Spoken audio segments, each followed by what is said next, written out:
Assalamualaikum, apa kabar teman-teman semua? Semoga sehat selalu ya. Nah, pada video kali ini teman-teman ya, gue mau sharing aja teman-teman ya. Jadi ada yang nanya dulu ya, ada yang panik ya. Jadi pasien ini pengalaman pasien juga, dan memang beberapa kali gue temuin ya. Jadi infus yang bocor atau ngerembes itu berbahaya atau enggak sih gitu kan? Nah, ini banyak banget yang ditanyain ya. Sebenarnya ya ada beberapa penyebab kenapa infus itu bisa rembes atau enggak bocor. Ya jadi pas dimasukin obat netesnya tuh keluar bleber kemana-mana ya kan. Nah kalau kayak gitu biasanya apa sih penyebabnya? Ya yang pertama penyebabnya karena banyak pergerakan di area pemasangan infus. Ya terus biasanya juga sering terjadi ketika kita masukin obat. Nah itu banyak pergerakan teman-teman di tangannya. Jadi kan kalau kita masukin obat ya, apalagi kalau antibiotik pakai speed 10 cc itu kan berat. Nah itu kan ketekan-tekan. Nah otomatis selang plastik yang nempel itu kan goyang-goyang. Nah itu juga bisa bikin menyebabkan rembes ya teman-teman ya. Apalagi kalau pemasangan tersebut daerahnya nggak steril, nggak bagus gitu kan. Nah itu bisa juga infeksi ya. Jadi seperti itu. Jadi bahaya atau enggak sih? Ya sebenarnya kalau rembes ya itu nggak bahaya, tapi harus segera diganti teman-teman.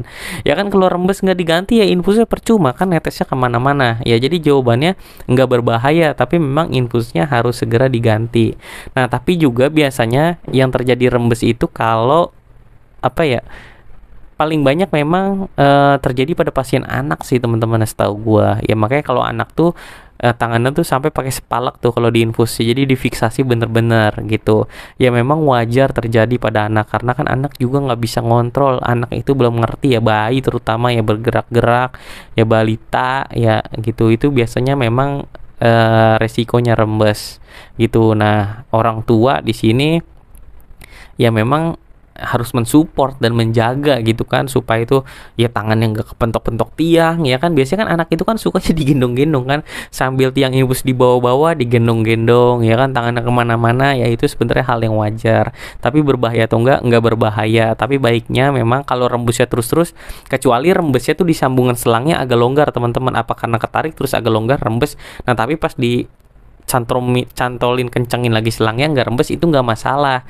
Tapi kalau yang rembes dari area tusukannya itu teman-teman, nah itu wajib menurut gua harus segera diganti ya, karena kan nggak efektif ya kan kalau cairannya rembes kemana-mana seperti itu ya. Jadi baiknya teman-teman kalau ada infus rembes ya langsung lapor ke tenaga kesehatan yang sedang berdinas gitu aja sih teman-teman ya. Jadi jangan panik menurut gua ya. Terus kalau rembes apa solusinya? Kalau perawatnya lagi pada repot, matiin aja infusannya teman-teman. Ya puter ke bawah.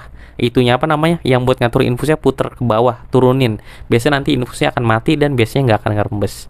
Oke, sekian videonya kali ini dari gua. Sampai ketemu lagi di video selanjutnya. Wassalamualaikum warahmatullahi wabarakatuh.